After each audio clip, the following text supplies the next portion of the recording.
Hallelujah होशाना।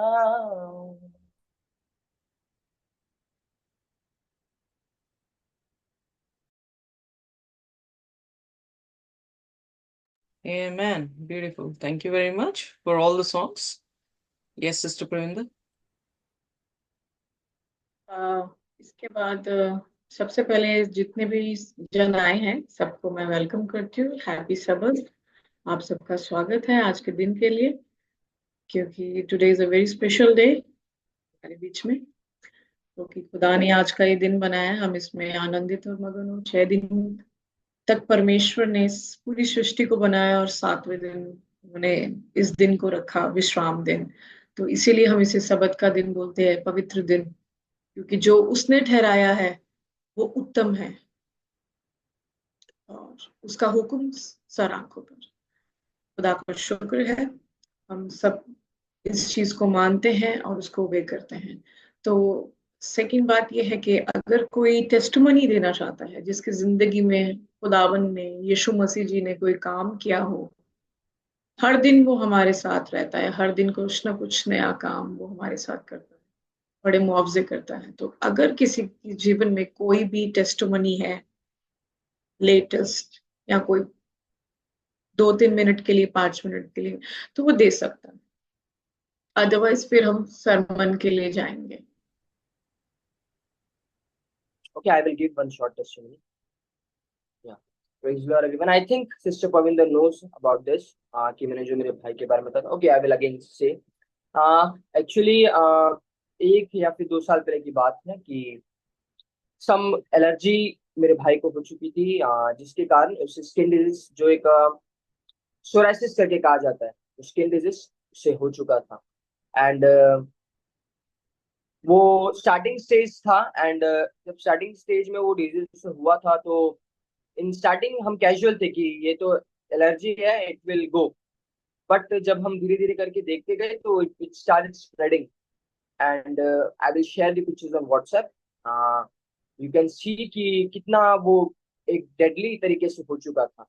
And हमने बहुत सारे डॉक्टर्स, एलोपैथी एंड ऑल सबके पास गया, पर कोई रिजल्ट नहीं मिला।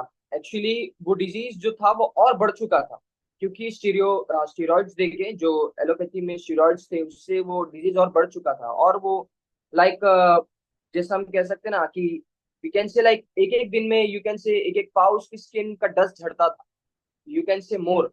सो जब ये हुआ तो वी वेर वेरी बहुत टेंशन में थे एंड शॉक में थे कि मतलब क्यों ऐसा हुआ।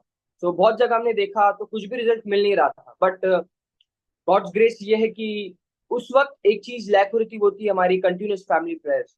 तो जब से हमने कंटिन्यूस फैमिली प्रेयर्स करना चालू किया, वो डिजीज जो डॉक्टर्स ने ये कह दिया था कि ये लाइफ टाइम रहेगा, कभी कम नहीं होगा, कभी मतलब पूरी तरीके से वैनिश नहीं होगा, जस्ट कम होते जाएगा, बढ़ते जाएगा, तो ये लाइफ टाइम रहेगा। बट प्रेज गॉड की खुदा ने, जब से हमने कंटिन्यूस एक वीक फैमिली प्रेयर करना चालू किया, it's miracle. And all I want to say that I want to glorify God की खुदा का ये अनुग्रह कि खुदा ने विद इन अ वीक, हमने प्रार्थना में यही रखा था कि जिस तरह एक नए बालक का स्किन होता है वैसे ही उसका स्किन हो जाए। And praise God, now he is all fine. And glory to God कि एक हफ्ते में परमेश्वर ने उसकी स्किन को जैसे का वैसा उससे बेहतर कर दिया। And now he is going good. And अभी उसके मेडिसिन चालू है। एंड एकदम एंड मूवमेंट पे आ गया वो रिकवर होने के। एंड आई ग्लोरीफाई गॉड कि जो इम्पॉसिबल था वो खुदा ने पॉसिबल किया। So it is my testimony. And यही एक कारण है जिससे खुदा ने मुझे और फेथ में बूस्ट अप किया। So yeah I want to glorify. Praise the Lord. Praise the Lord. खुदा की तारीफ हो। आश्चर्यक्रम इसलिए हुआ क्योंकि कहीं ना कहीं हम लैक कर रहे थे अपनी जिंदगी को। और परमेश्वर, जैसे आपने बोला कि प्रेयर में नहीं हो पा रहा था, लेकिन खुदा ने आप सबकी दोबारा से प्रार्थनाओं को, वो चाहते थे कि आप सब एकजुट होकर उसकी आराधना और प्रस्तुत करें। तो परमेश्वर अपनी महिमा किसी और को नहीं देता। So that is, so all glory to God. Thank you so much Javed brother, thank you so much. So over to you sister ji for sermon। कोई देना चाहता है testimony? Can I give? Yeah sure sister ji. Actually ये 21 की बात है, ये 21। मैं रात को अपने बेटे के साथ बात कर रहे थे, तो 8 o'clock थे, तो बात करते करते मैंने बाहर निकल आई। और बाहर से हमारे घर के पास ना एक पुली बनी हुई है छोटी सी, वहां पे अभी कवर हो गया रोड, काफी बिजी रोड है। 1 मिनट के लिए भी रात दिन में वो बंद नहीं होती, मतलब वो ट्रैफिक आता जाता ही रहता है। तो पता नहीं कैसे थोड़ी सी बारिश से, मेरे को नहीं पता है, 8 o'clock थे रात के, कि मेरा कैसे पैर स्लिप हो गया सड़क के बीच में।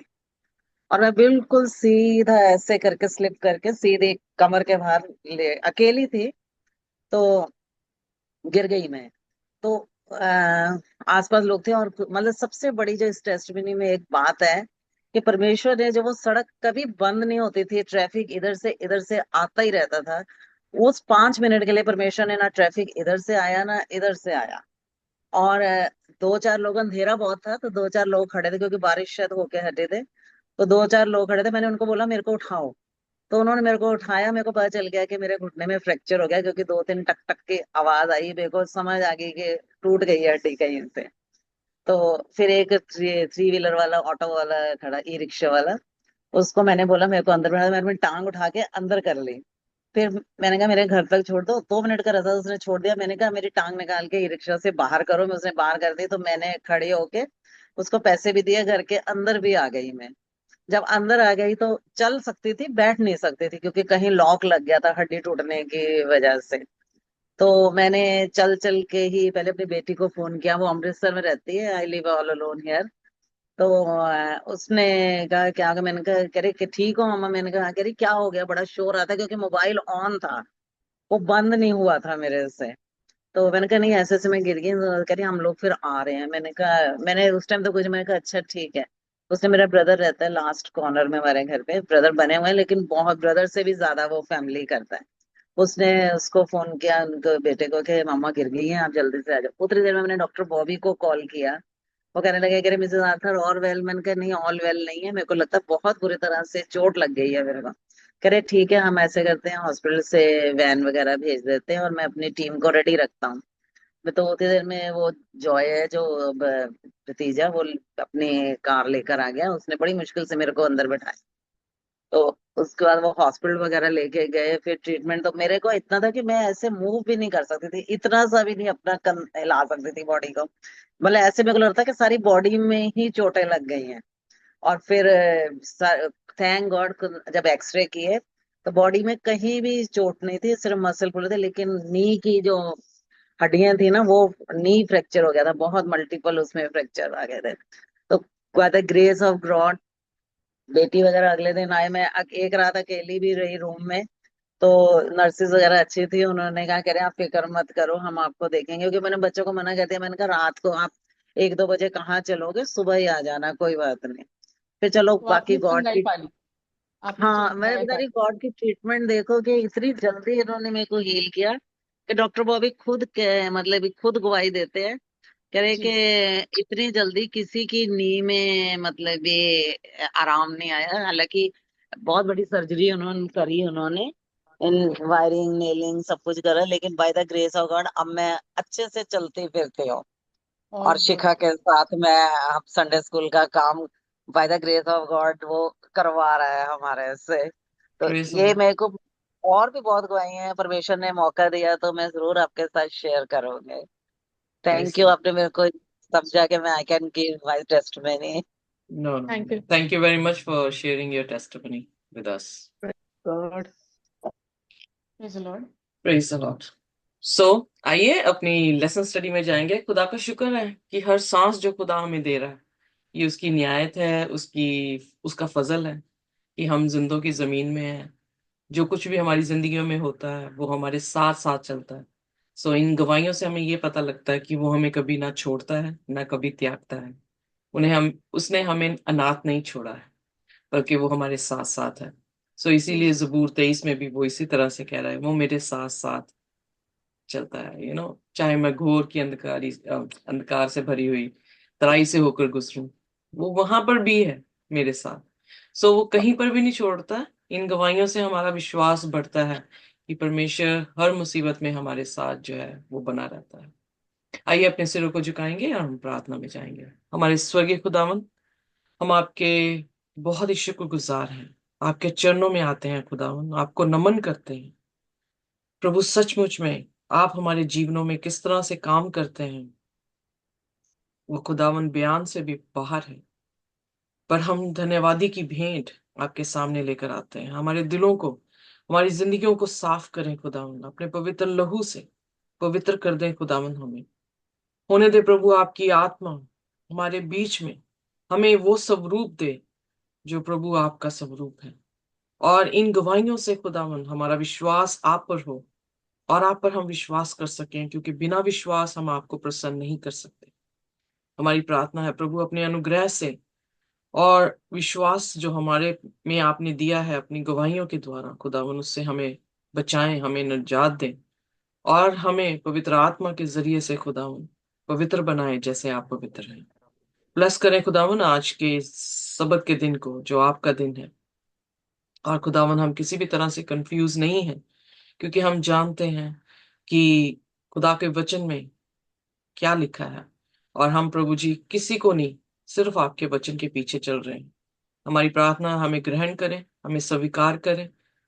जब आपके लेसन में भी जाते हैं, यूहन्ना की इंजील को सीखते हैं, तो उसमें भी खुदावन आप हमारी मदद और सहायता करें। ब्लेस करें जितने लोग आज कलाम को सुनाएंगे, जितने लोग आज कलाम को सुनेंगे। प्रभु हम सबको कबूल करें। कोई भी ऐसा शब्द ना हो जो आपके शान के खिलाफ हो, कोई भी ऐसा शब्द ना हो जो आपके गॉस्पल को गलत कर दे, कोई भी ऐसा शब्द ना हो खुदावन जो आपके हुक्म के विरोध में हो, बल्कि हम अपने आप को देते हैं, आप बोलें और हम सुने। और जो कुछ भी सुना जाए प्रभु वो हमारे दिलों में घर करे, 100 गुना, 60 गुना और 30 गुना फल लेकर आए। यीशु के नाम से मांगते हैं, आमीन।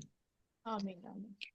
बस हम यूहन्ना की इंजील जो है वो पढ़ रहे हैं। और यूहन्ना की इंजील बड़ी दिलचस्प है, क्योंकि ये इंजील जो है वो सब इंजीलों से अलग है। और जब हम देखते हैं इस इंजील को, तो यूहन्ना इस इंजील को प्रकाशित वाक्य लिखने के बाद लिखता है। ये पहले नहीं लिखी गई है, ये बाद में लिखी गई है। सबसे लास्ट बुक है जो लिखी गई है यूहन्ना की इंजील। और यूहन्ना वही है जो यीशु मसीह का प्रिय डिसाइपल है। यूहन्ना वही है जो क्रूस के पास भी था। यूहन्ना वही है जो पटमस टापू में जो है वो फेंक दिया गया था, और वहां पर प्रभु यीशु मसीह उसके साथ संगति करते हैं और किस तरह से आने वाले समय के बारे में उसे बताते हैं। हम ऑलरेडी सीख चुके हैं कि हर गॉस्पल का ऑथर जो है वो अलग अलग चीज पे फोकस करके लिख रहा है। बहुत सारे लोग कई बार ये सोचते हैं कि एक गॉस्पल में ये बात लिखी गई है, दूसरे गॉस्पल में वो बात लिखी गई है।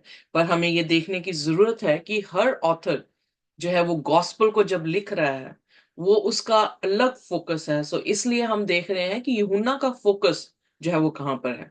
मती का फोकस आप देखेंगे कि वो पैराबल्स, दृष्टांतों पर ज्यादा ध्यान दे रहा है। लूका का फोकस ये था कि वो आउटकास्ट यानी जेंटाइल्स के बीच में कैसे खुदा ने काम किया उसको जो है बयान कर रहा है। जब मरकुस की अंजील हमने पढ़ी तो हम देख रहे हैं कि वो यीशु मसीह को मनुष्य का पुत्र जो है दिखा रहा है। पर यूहन्ना जो है सब गॉस्पल से हटकर जो है उसका तारुफ करा रहा है। वो तारुफ ये है कि वो खुदा जो है वो डिवाइन खुदा था, यानी खुदा था दूसरे शब्दों में, I am sorry. So he was divine God, he was God in the flash. ये कई लोगों के लिए बहुत ज्यादा कंफ्यूजिंग है कि खुदा यीशु मसीह जो है वो खुदा भी था, यीशु मसीह जो है वो पूरा ह्यूमन भी था।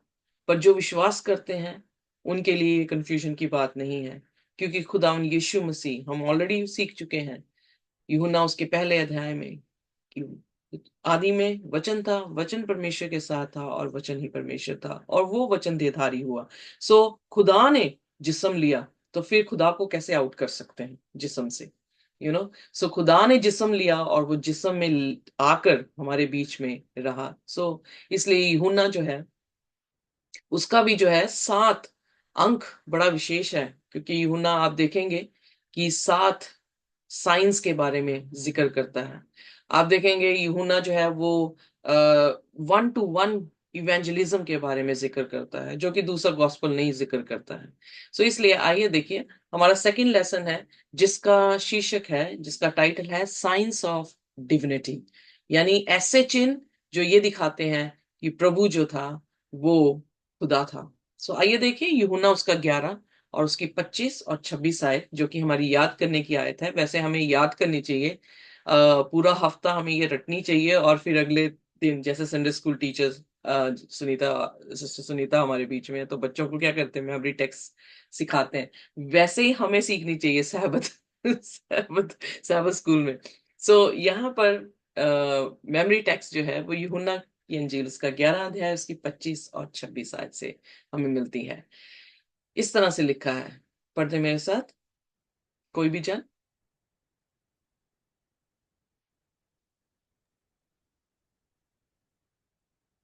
यीशु ने उससे कहा, पुनरुत्थान और जीवन मैं ही हूँ। जो कोई मुझ पर विश्वास करता है, वह यदि मर भी जाए तो भी जिएगा। और जो कोई जीवित है और मुझ पर विश्वास करता है, वह अनंत काल तक न मरेगा। क्या तू इस बात पर विश्वास करती है? ओके, सो ये जो है वर्स बहुत ही खूबसूरत है। ये वर्स जो है लाजरस को जी उठने वाला चैप्टर है, यानी खुदा ने लाजरस को जिलाया, और मार्था जो है वो सोच रही है कि जब यीशु मसीह ने कहा कि मार्था विश्वास कर, तेरा भाई जिएगा, जी उठेगा, तो मार्था कहने लगी मैं ये विश्वास करती हूँ, क्योंकि वो वर्ड पे काफी ग्राउंडेड है। यहाँ पे कह रही है मैं विश्वास करती हूँ कि जब तू दोबारा आएगा तो जितने मरे हैं वो जी उठेंगे। सो इसका मतलब यहाँ से देखने को ये मिलता है कि उसकी डॉक्ट्रिन जो है एग्जैक्टली हमारे साथ मैच कर रही है, कि जीसस जो है वो रेजरेक्ट सेकंड कमिंग में सभी जो मसीह में मरे हैं उनको जो है वो जिलाएंगे। सो वो भी यही विश्वास कर रही है। पर यीशु मसीह ने उससे ये कहा, I am the resurrection and the life. इस वर्स में आपको कहाँ दिखता है कि यीशु मसीह परमेश्वर है? पुनरुत्थान और जीवन में। Okay, lovely. सो यहाँ पर जो उसने अपना नाम दिया है, कल ही सिस्टर तारंग ने जो है स्टेटस डाला था प्रभु यीशु मसीह के नामों का, इतनी लंबी वो जो वीडियो थी मैंने सारी देखी, मुझे बड़ी इंटरेस्टिंग लगी, और मैं उसे सेव करना चाह रही थी पर सेव नहीं कर पाई। पर आप पर्सनली मुझे भेज सकते हैं सिस्टर तारंग। बट वहां पर जीसस के नाम इतने थे। सो ये जीसस का नाम है, आई एम। जैसे मैं अपनी तारीफ या तारुफ करवाऊं अपना आप से, तो मैं कहूंगी I am Ritu Gill, that's me, I am Ritu Gill. But यहां पर यीशु मुझसे अपनी तारुफ कैसे करा रहे हैं, आई एम दी रेजरेक्शन। अंग्रेजी में जब शब्द आर्टिकल आता है दी, इसका मतलब कोई और नहीं, मैं ही हूं रेजरेक्शन, मैं ही हूं पुनरुत्थान, मैं ही हूं जिंदगी। सो कोई जिंदगी नहीं है। जीसस ने अपने आप को जब जिंदगी कह दिया, तो यहां से पता लगता है कि वो खुदा था जो जिस्म में आया था। बहुत सारे धर्मों में हम ये देखते हैं, इवन जो भी पैगंबर आए हैं, जितने भी गुरु आए हैं, वो सब जो है ये दिखाते हैं कि वाहिगुरु कह दें, अल्लाह कह दें कि अल्लाह जो है वो जिंदगी है, अल्लाह जिंदगी देता है, या किसी और भगवान का नाम ले ले, वो भी ये सोचते हैं कि परमेश्वर जो है वो जिंदगी देता है। पर उन लोगों को नाम नहीं पता कि उस जिंदगी देने वाले का नाम क्या है। पर यहां पर प्रभु यीशु मसीह अपना नाम बता रहे हैं कि कोई और खुदा नहीं है, कोई और रास्ता नहीं है, सिर्फ एक ही रास्ता है, यीशु मसीह, और यीशु मसीह ही पुनरुत्थान है। और कौन सी बात जो है आपको बड़ी सुंदर लगी इस मेमोरी टेक्स्ट में?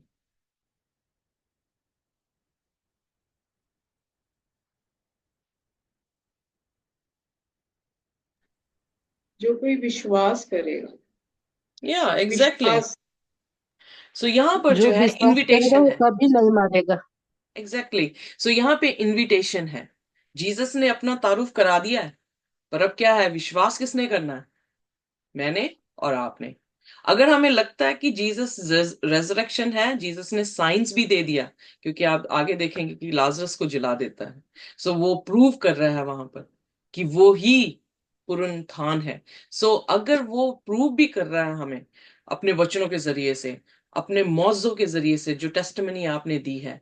बट अगर हम विश्वास नहीं करते तो किसकी गलती है?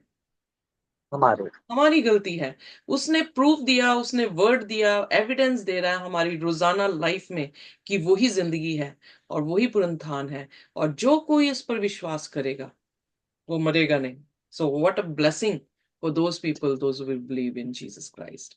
सो आइए देखिए, हमारे संडे लेसन में यीशु मसीह ने जो है एक साइन दिया। वो साइन ऐसा था, यहूदी कौम के लिए बड़ा जरूरी था। वो साइन था कि उसने 5,000 लोगों को रोटी खिलाई। बाइबल में कहीं पर भी आपको जिक्र आया है जहां पर पैरेलल इसी के जैसा कुछ साइन बाइबल में दिया हो?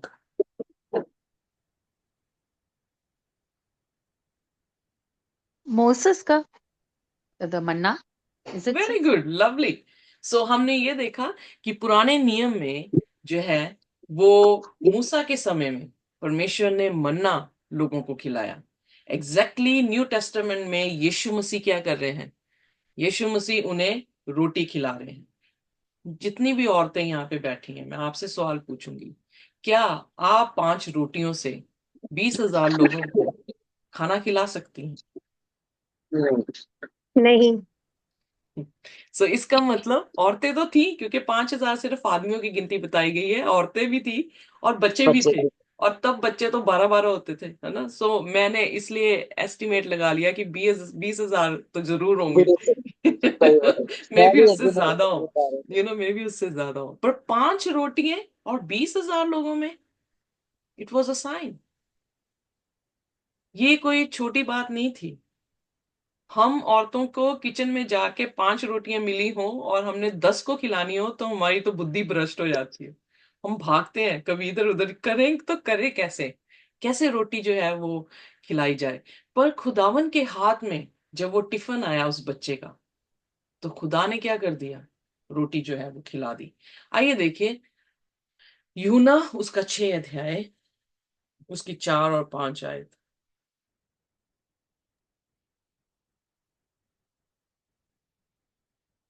यहूदिया के फसह का पर्व निकट, जब यीशु ने अपनी आंखें उठाकर एक बड़ी भीड़ को अपने पास आते देखा तो फिलिपुस से कहा, हम उनके भोजन के लिए कहाँ से रोटी मोल लाए।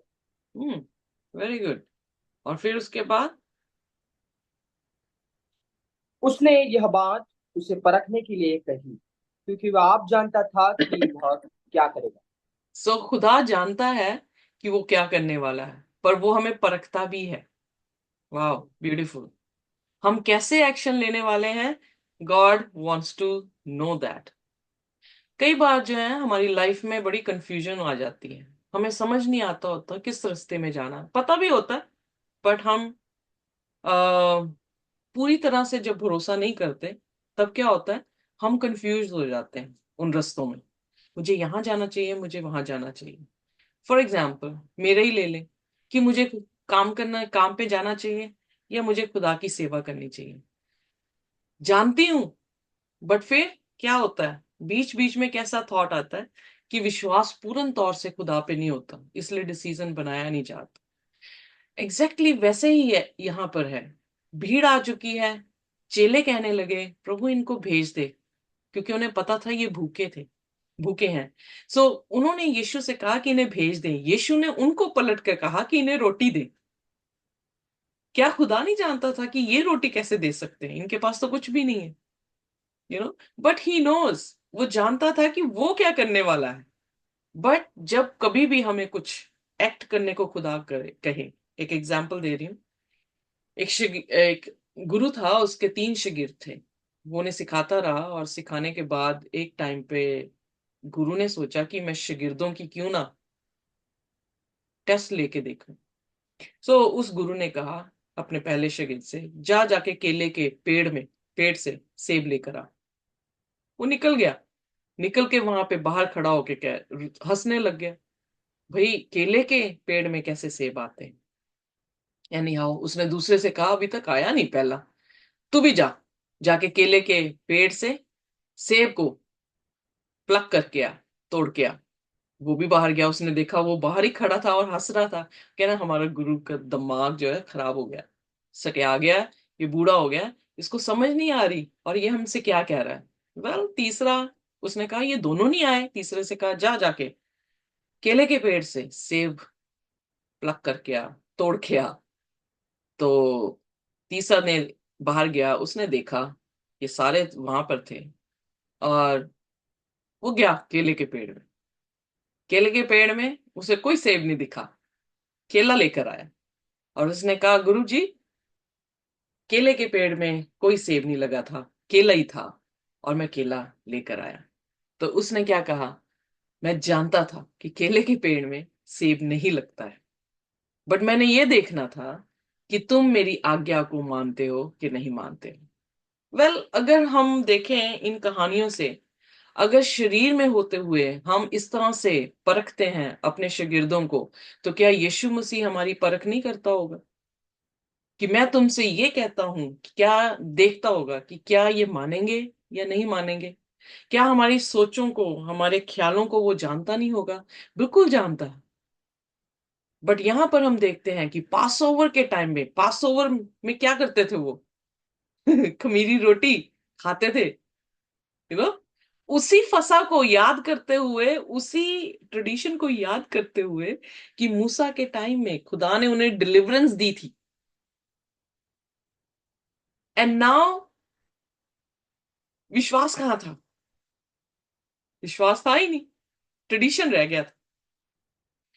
इसलिए ट्रेडिशन को खत्म करने के लिए यीशु मसीह ने उनसे कहा जाओ जाके इनको रोटी दो। कह रहे साल भर की भी आमदनी हम लगा लें तो ये रोटी हम इन्हें प्रोवाइड नहीं कर सकते। अच्छा, जीसस ने कहा चलो जो कुछ भी है ले आओ। तो उसने जो है उन्हें एक बेटे ने अपना टिफिन जो है उसे दे दिया। एलन जी वाइट यहाँ पे बड़ी खूबसूरती से कहती हैं। एलन जी वाइट मैंने आपको ज्यादा इंट्रोड्यूस नहीं की है, बट एक दिन पास्टर जो है वो आपसे बातचीत करेंगे, पर नवंबर में करेंगे, अभी वो काफी बिजी है। But he will tell about the profits. He bore the guilt of transgression and hiding of his father's face until his heart was broken and his life crushed out. All this sacrifice was made that sinner might be redeemed.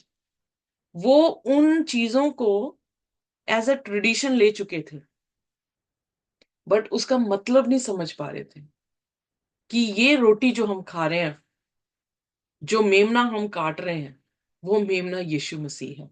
आइए देखिए, जब यीशु मसीह ने उस रोटी को, 5 रोटियों को 20,000 या मुझे नहीं पता कितने, पर 5,000 गिनती में आदमी थे, उनको खिला दी।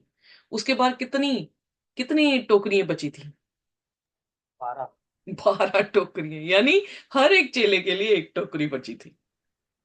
So when God multiplies, he multiplies in abundance. उसकी उसकी पावर को अंडर एस्टिमेट हम कर ही नहीं सकते। आमीन।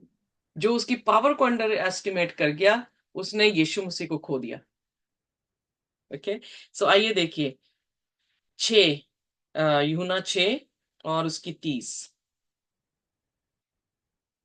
अब क्या हुआ, रोटियां खिला के यीशु मसीह चल दिए दूसरी तरफ, तो जो भीड़ थी वो भी दूसरी तरफ आ गई। यीशु मसीह किश्ती से आए, वो दूसरी तरफ से चल के जो है वो आ गए। तो यीशु मसीह उनसे कहने लगे तुम इसलिए नहीं आए हो कि तुम्हें मेरे से कोई राफ्ता है, बट इसलिए आए क्योंकि तुमने चिन्ह देखा है।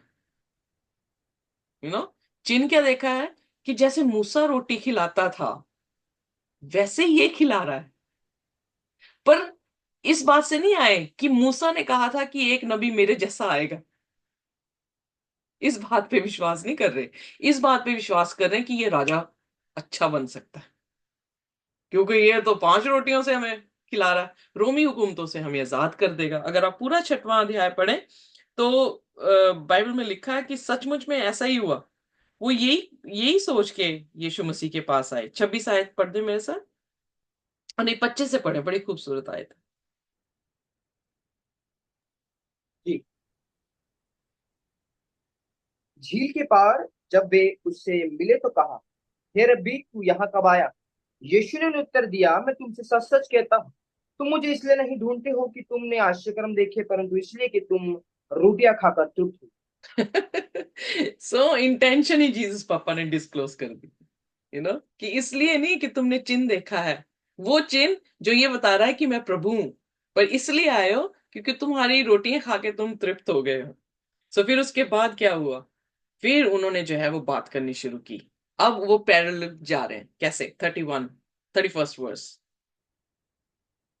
खरीद। हमारे बाप दादा ने जंगल में मन्ना खाया, जैसा लिखा है, उसने उन्हें खाने के लिए स्वर्ग से रोटी दी। ओके, सो अब पैरेलल हो गए, वहां तक आ गए, उस पॉइंट तक खुदा ले आया उन्हें कि वो अब पैरेलल कर रहे हैं। अच्छा, मूसा ने खिलाई थी, अब यहाँ पर यीशु मसीह खिला रहे हैं। तो यीशु मसीह ने उनकी अभी प्यूरिफाइड उनकी थॉट नहीं थी, परफेक्ट थॉट नहीं थी आए, तो यीशु मसीह ने क्या उत्तर दिया 32 आयत में? यीशु ने उनसे कहा, मैं तुमसे सच सच कहता हूँ कि मूसा ने तुम्हें वो रोटी स्वर्ग से ना दी, परंतु मेरा पिता तुम्हें सच्ची रोटी स्वर्ग से देता है। सो उनका विश्वास किस पर था? मूसा मूसा। पर, कि मूसा ने दी। पर खुदावन यीशु मसीह ने यहाँ पे उन्हें करेक्ट किया कि वो मूसा नहीं था। वो कौन था? खुदावन यीशु मसीह थे, क्योंकि मन्ना किसको दिखाता है। सो फिर उसके बाद यीशु मसीह आगे जो है वो बोलते हैं, पढ़ते मेरे साथ 35 आयत। क्योंकि परमेश्वर की रोटी वही है जो स्वर्ग से उतरकर जगत को जीवन देती है। हम्म। तब उन्होंने उससे कहा, हे प्रभु, ये रोटी हमें सर्वदा दिया कर। आपने कौन सी आयत पढ़ी है बेटा? 33 एंड 34। ओके, अब 35 पढ़ दें।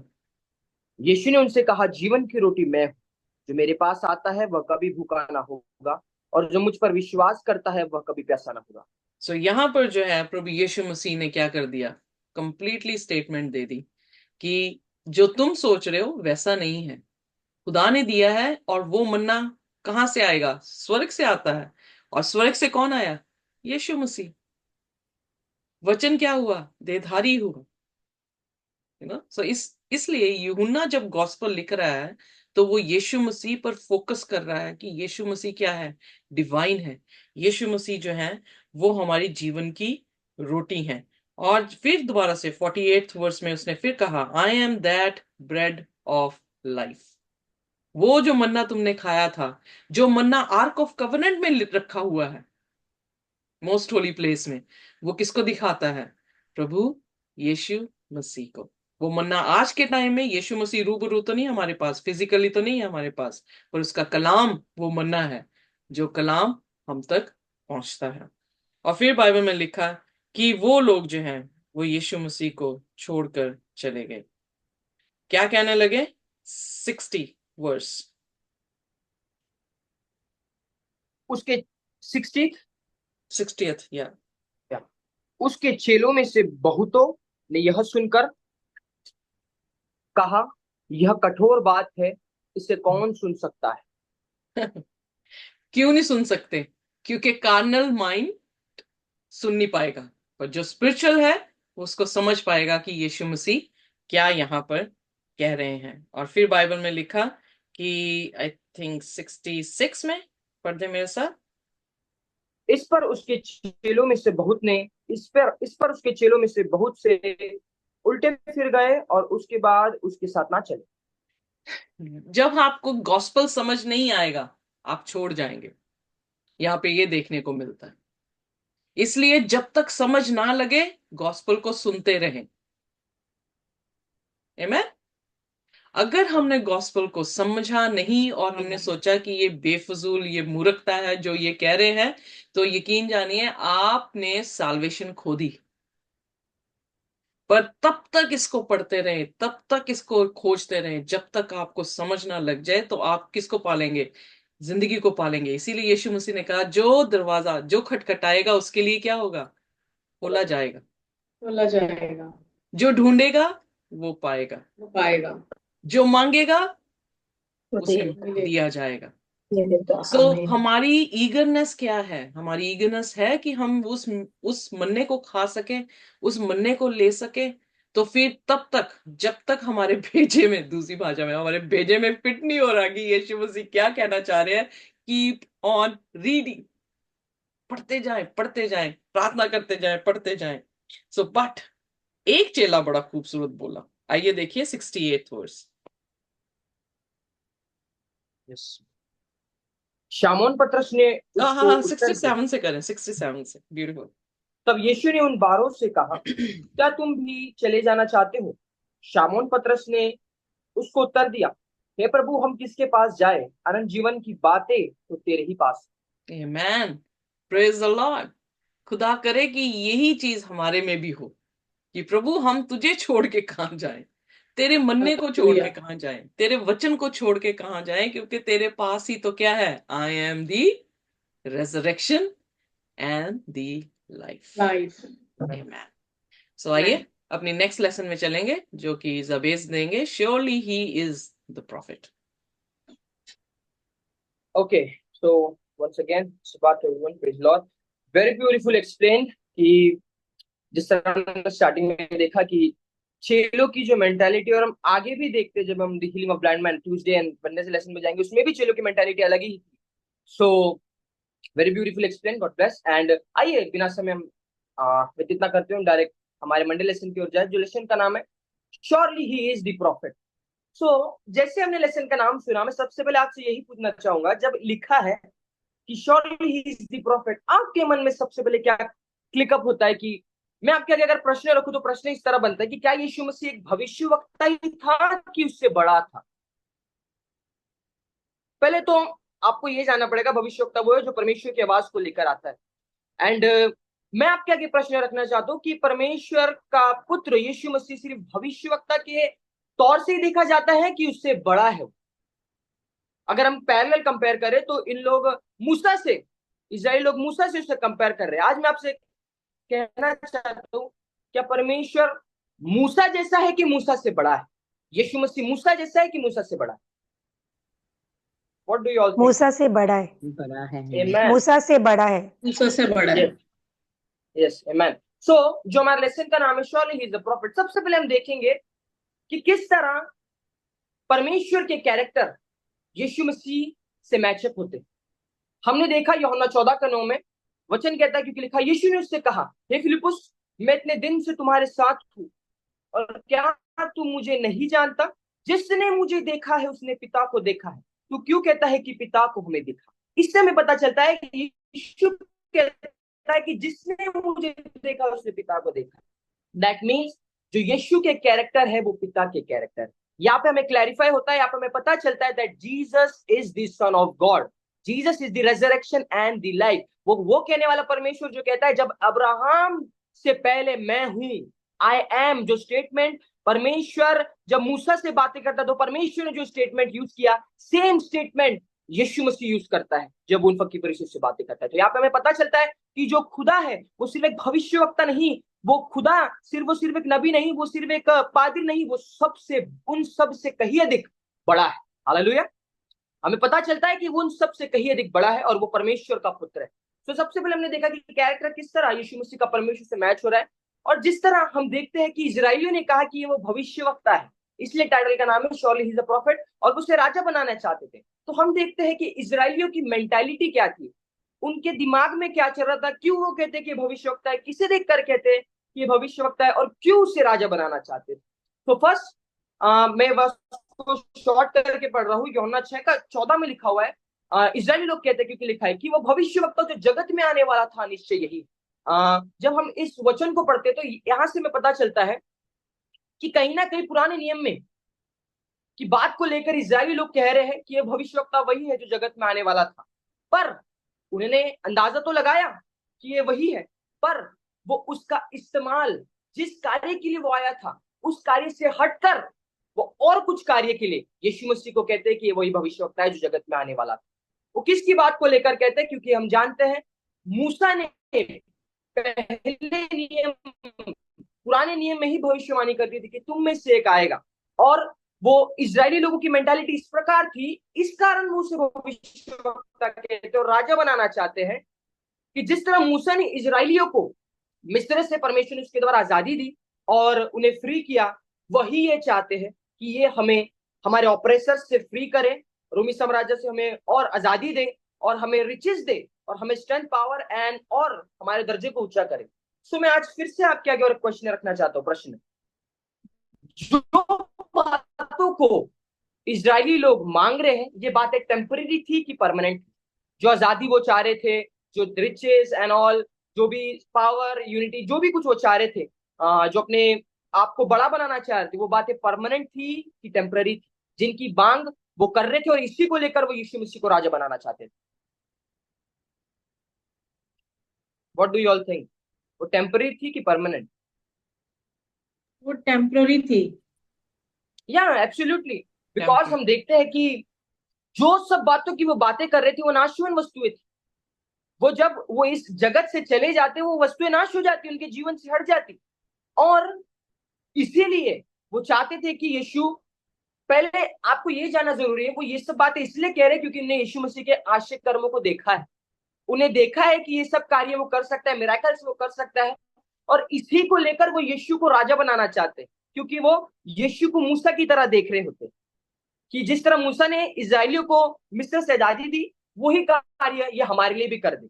इस समय पता चलता है कि वो अपनी इच्छा के अनुसार उसे राजा बनाना चाहते थे। और जब हम 14 और 15वें वचन में पढ़ते तो वो उसे पकड़वाना चाहते थे राजा बनाने के लिए। दैट मीन्स वो उसे फोर्स करना चाह रहे थे। और जब एक डॉक्ट्रिन, जब मैं एलएनजी वाइट में पढ़ रहा था, तो उसमें लिखा है कि जब यीशु ने राजा बनने से इनकार कर दिया तो जरूर भीड़ छोड़ के उसे चले गई, पर उनके मन में ये भी थिंकिंग थी कि ये खुद ही अपने राजा होने के लिए सक्षम नहीं। उनके मन में ये थिंकिंग हो गई थी, अकॉर्डिंग टू एलएनजी वाइट में जब मैंने पढ़ा ये सबात स्कूल में, उसमें लिखा हुआ था ऐसा। तो इसलिए वो उसे ऑपरेस करने लगे, उसके विरुद्ध में बातें करने लगे, उसे छोड़कर चले गए। सो फिर से एक प्रश्न आपके आगे रखना चाहता हूं, जब इजरायलियों ने ये कहा कि हमें तो आजादी दे, जब उनकी ये थिंकिंग थी, तो मैं आपसे पूछना चाहता हूं कि यीशु ने आजादी देने नहीं आया था? पर जिस वो आजादी की बात कर रहे थे, हम जानते वो टेम्पररी थी, पर यीशु मसीह कौन सी आजादी देने के लिए उन्हें आया था? विच फ्रीडम? वो टेम्पररी थी फ्रीडम की परमानेंट? कुछ समय के लिए थी कि पाप अनंत जीवन के लिए? अनंत जीवन के लिए। हमारे पापों से आमेन। हमें सो हमें आजादी। पता पाप से चलता है, छुटकारा। यस, आमेन। सो हमें पता चलता है यीशु मसीह उन्हें ऐसी आजादी देने के लिए आया था जो उन्हें अनंत काल की मृत्यु से बचा सकती।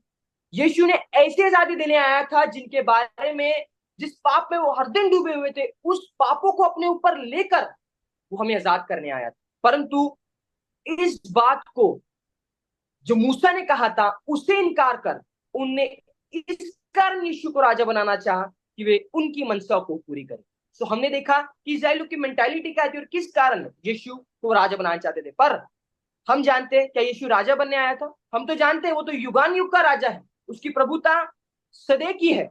और प्रकाशित वाक्य में हमने देखा वो आदि और अंत है, अब्राहम से पहले वो था, जगत की सृष्टि के पहले से वो परमेश्वर जो राजाओं का राजा, प्रभु का प्रभु है, उसे राजा बनाना चाहते हैं और अपने मनसात के लिए बनाना चाहते हैं।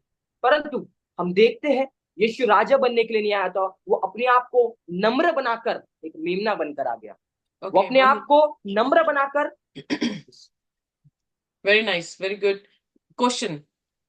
Today's apply this for today, Yes. learning. आज हमारी जिंदगियों में कैसे इस चीज को हम अप्लाई कर सकते हैं?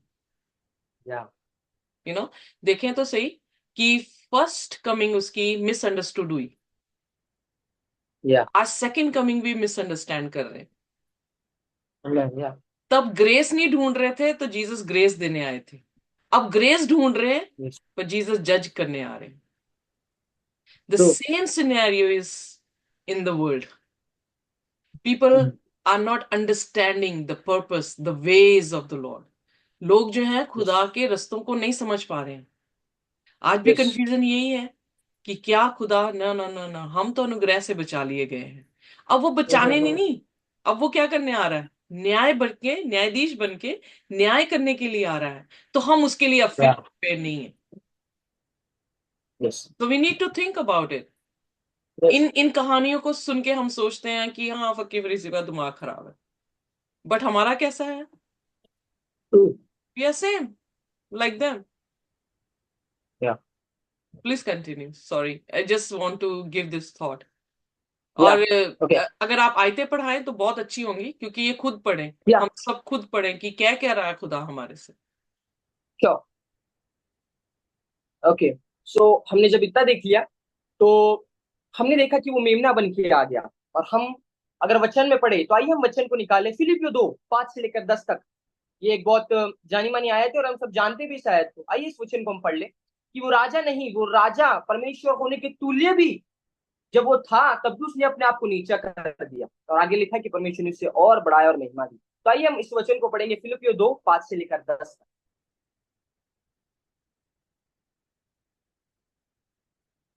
Anyone read? Mr. Parvinder, can you read?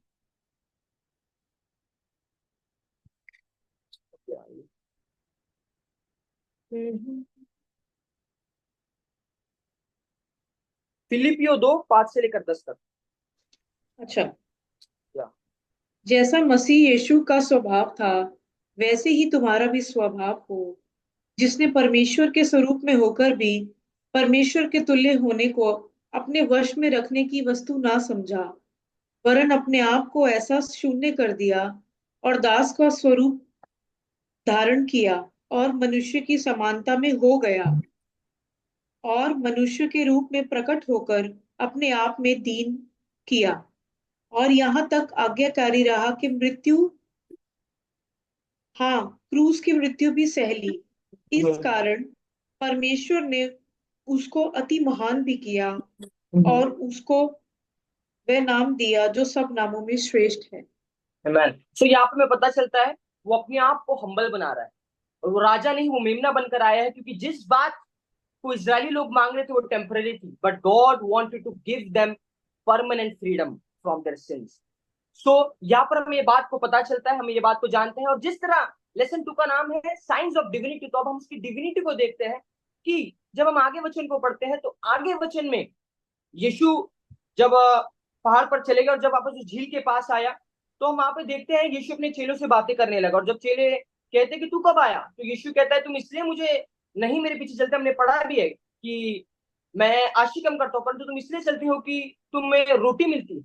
पर मैं आज आपसे ये पूछना चाहता हूँ, जिस रोटी की वो मांग कर रहे थे वो रोटी, वचन में भी लिखा है वो रोटी नाशवन है, उसके लिए परिश्रम करना व्यर्थ।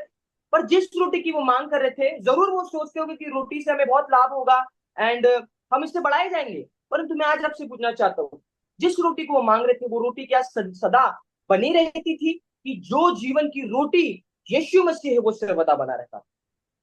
अगर आप देखें सामरी औरत को भी, सामरी औरत के पास यीशु मसीह आते हैं और उन्हें सामरी औरत को जो है सबसे पहले उसे यहूदी दिखता है। फिर बातें करते हैं, करते करते वो इस पॉइंट पे आती है कि तू नबी लगता है। फिर बातें करते करते वो इस पॉइंट पे खुदा यीशु मसीह उसे लेकर आते हैं कि वो मसीहा है। तो क्या होता है, वो औरत समझ आती है, एक अन्य जाति की औरत इस बात को समझकर सुसमाचार पूरी गांव में जाके देती है, और सारा का सारा गांव या सिटी जो है वो क्या हो जा रहा है, कन्वर्ट हो गया। बट यहाँ पर फक्की फरीसी जो कि खुदा के हुक्मों हुक्मों के देने वाले, लोगों को देने वाले, सुनाने वाले प्रचारक है, उनको समझ नहीं आ रहा। वो यीशु मसीह को छोड़कर जो है वो चले गए, और अब ये बात जो होने लगे कि उसे किस तरह से जो है वो मारा जाए। Well, thank you very much Jabez. Let's go to Tuesday lesson, the healing of the blind man, part 1। जी, the healing of the blind man. इसमें ये है, इस कलाम में, इस सरमन में हमें ये समझाया जा रहा है खुदावन कि वो खुदा है, उसी के पास है स्वर्ग और पृथ्वी का सारा अधिकार। और चेलों को वो कुछ करेक्ट कर रहे थे।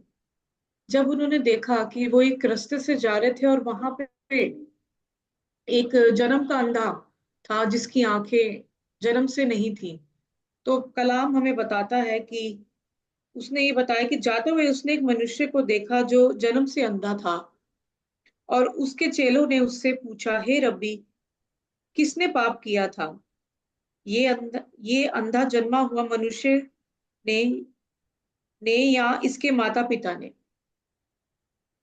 तो खुदावन यीशु मसीह ने उन्हें ये जवाब करेक्ट किया कि जो जन्म का अंधा था उनका कहना बिल्कुल ठीक था, कि क्योंकि निर्गमन 20 की 5 में जो लोग थे वो कमांडमेंट्स को समझते थे कि यदि उसने कोई पाप किया होगा इसके लिए उसके ऊपर कोई कर्स आया होगा, क्योंकि लोग ऐसा समझते, क्योंकि कमांडमेंट्स के ऊपर वो चलते थे।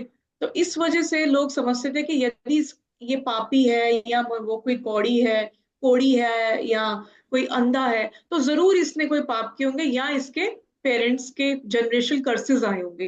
तो निर्गमन 5 में ये लिखा हुआ है, तू उनको दंडवत ना करना और ना उनकी उपासना करना, क्योंकि मैं तेरा परमेश्वर यहोवा जलन रखने वाला परमेश्वर हूँ। और जो मुझसे बैर रखते हैं उनके बेटे पोते और परपोतों को भी पितरों का दंड दिया करता हूँ। तो खुदावन यीशु मसीह ने उन्हें ये समझाया कि ना तो उसने कुछ पाप किया है, ना कुछ उसके पेरेंट्स ने किया है, लेकिन कभी कभी खुदावन चाहते हैं, क्योंकि वो अपनी महिमा किसी और को नहीं देना चाहते, क्योंकि परमेश्वर कहता है I am who I am, और मैं अपनी महिमा किसी और को ना दूंगा, मैं जो हूं सो हूं, मैं अपनी महिमा किसी और को नहीं। इसलिए परमेश्वर ने बताया कि कुछ आश्चर्य कर्म करने के लिए भी खुदा अपनी महिमा के प्रकट करने के लिए, उसे दिखाने के लिए लोगों के अंदर कि वो है जो कर सकता है, कोई और नहीं, तो खुदा ही उसे कर सकता है ये मुआवजा। और जैसे ही परमेश्वर ने उनको समझाया, आगे मैं पढ़ देती हूँ, यीशु ने उनको उत्तर दिया, ना तो उसके ना तो उसने पाप किया ना उसके माता पिता ने, परंतु इसलिए हुआ कि परमेश्वर के काम उसमें प्रकट हो। जिसने मुझे भेजा है हमें उसके काम दिन ही में करने अवश्य हैं। वह रात आने वाली है जिसमें कोई काम नहीं कर सकता, क्योंकि परमेश्वर चाहते थे कि वो रात आने वाली है, क्योंकि वो देखते थे कि दुनिया जो है वो अंधकार में जा ही रही है, और वो ये चाहते थे कि मैं अभी इसके ऊपर अपनी ज्योति प्रकट करूं, नहीं तो वो अंधकार में ही जी रहा था इस तरीके से। और खुदावन यीशु मसीह ने, आगे देखते हैं हम क्या उन्होंने प्रकट, इसको कैसे दर्शाया, कैसे उसे चंगा किया। खुदावन ने जब इस दुनिया को बनाया था तो आदम को मट्टी से बनाया था, और उसी मट्टी में परमेश्वर ने अपना दम फूंका था, और वही सेम मुआवजा खुदावन ने इस जन्म के अंधे के साथ किया। हम आगे पढ़ेंगे। ये कहकर उसने भूमि पर थूका, और उस थूक में मिट्टी सानी और मिट्टी उस अंधे की आंखों में लगाकर उससे कहा, जा शीलो के कुंड में धो ले। शीलो का अर्थ है भेजा हुआ। उसने जाकर धोया और वह देखता हुआ लौट आया। इट मीन्स जैसे ही खुदा ने उस मट्टी के अंदर थूका और वो मट्टी उसकी आंखों पे लगाई, उसकी आंखें जो मरी हुई थी, जो बिल्कुल मरी हुई थी, जो अंधकार में थी, उसके ऊपर ज्योति चमकी, क्योंकि खुदा क्या है, रिजरेक्शन एंड द लाइफ। मैं ही पुनरुत्थान हूं और मैं ही जीवन। Thank you very धीरे much. And धीरे one more I would like to add. I am the light of the world. जैसे आप ऑलरेडी क्रिएशन की तरफ हमारी नजर लेकर गए हैं खूबसूरती से, पर याद रखें कि लाइट कौन थी। सबसे खुदावन यीशु मसीह। पहले दिन क्या आया, रोशनी आई। जैसे ही यीशु मसीह आए वैसे ही रोशनी। सो वो अपने फ्रेजेस को जो वहां पे दोहरा रहे थे, यहूदी कौम एक्वेंटेड थी उन सभी बातों से। सो वो फ्रेज दोहरा रहे हैं, लाइक रिपीट कर रहे हैं, या not repeat, he is proclaiming those words, ताकि उनको समझ आए कि यीशु मसीह खुदा है, मैं ही मसीहा हूं, मैं ही खुदा हूं जो देह में तुम्हारे बीच में आया हूं। तुमने नबियों से सुन रखा था, पर देखो अब मैं तुम्हारे पास हूं। सो उसने जो मिरेकल जिस हिसाब से किया, फोकस ऑन दैट, ये जानते हुए उनको, जैसे आपने बहुत ही ब्यूटीफुली बताया, थैंक यू वेरी मच, कि उसने वही तरीका इस्तेमाल किया, पैटर्न इज सेम। और फिर वो क्या क्या कह रहा है, जाके आंखें किसमें धो, शिलोम में, जो कि भेजा गया हो। भेजा कौन था, यीशु मसीह भेजा गया है। सो यीशु मसीह में हम अपनी आंखों को क्या करते हैं, यू नो निरोया करते हैं, या हम अपनी ब्लाइंडनेस को खत्म करते हैं, क्योंकि यीशु मसीह क्या है, लाइट ऑफ द वर्ल्ड। जीवन की ज्योति। या praise the Lord. So Praise the Lord. इसलिए हर एक साइन में हम यीशु मसीह को देखें। जब बाइबल पढ़ते हैं हमें यीशु मसीह ढूंढना होगा, यीशु मसीह क्या कह रहे हैं, हमें क्या समझाने की जो है वो कोशिश कर रहे हैं। बहुत खूबसूरत, thank you very much. So yes, Jabez कुछ कहना चाह रहे थे? नहीं, ओके, थैंक यू। लवली। तो जैसे ही परमेश्वर जानते थे कि उसने कोई पाप नहीं किया था, क्योंकि आजमाइश आनी थी। जिस तरह अय्यूब के ऊपर भी, मैं इसको थोड़ा सा पीछे से थोड़ा सा लेके जाऊंगी। जैसे कि अय्यूब ने भी कोई पाप नहीं किया था, लेकिन वो उसके लिए एक कोई उसने ऐसा कोई पाप नहीं किया था कि ऐसे कोई कर्सेस उसके ऊपर आए, लेकिन उसके अंदर उसके जीवन सब कुछ ले लिया था। लेकिन परमेश्वर ने उसके अंदर अपने आप को दिखाने का पूरी पूरी मतलब पूरा वो दिखाया कि तू, वो उसका दास है, वो उसका बच्चा है, और उसकी आज्ञाओं पे चलता है। चाहे उसने सब कुछ उससे ले लिया, लेकिन उसके जीवन में अंधकार आया, लेकिन फिर भी उसने अपना विश्वास नहीं छोड़ा, और वो उसके ऊपर भी ज्योति चमकी, और शैतान ने उसके जीवन में बहुत कुछ किया, आजमाइशें आई, लेकिन फिर भी वो अपने विश्वास में आगे बढ़ता चला गया। और उसने क्या किया, डबल पोर्शन में सब कुछ पाया, क्योंकि उसके ऊपर भी परमेश्वर ने अपना प्रकट होने का प्रकटीकरण किया। क्योंकि अय्यूब का भी ये बहुत बड़ा एक विश्वास था। और उसी तरह जैसे परमेश्वर ने उस जन्म के अंधे को चंगा किया, उसके जीवन में भी अंधकार था, लेकिन वो अंधकार ज्योति में चमक गया। उसका जो his sorrow shall be turned unto joy, उसका दुख आनंद में बदल गया। और दूसरी और बात हम उसी ये तरह देखते हैं सिस्टर जी, सॉरी, दूसरी बात और एक चीज देखते हैं कि प्रभु यीशु मसीह ने कहा ना ही उसके माँ ने ना बाप ने पाप किया, पर इसलिए हुआ जी, कि किसको रिवील किया जा सके, गॉड को। सो उसी तरह से हम भी हैं, हमारी हमारी सिनेरियो भी ऐसे ही है कि हम पाप में हैं, जैसे आपने कहा अंधकार में है, बट खुदा हमें इस्तेमाल करता है ताकि अंधकार में हम ज्योति की मानिंद चमक सके। सो इसीलिए आमीन। यीशु मसीह ने कहा कि जब तुम्हारे भले काम कोई देखे तो वो किसको ग्लोरीफाई करे, पिता को जो आसमान में है। सो एग्जैक्टली आमीन। सिनेरियो सेम ही है, समझने की बात है।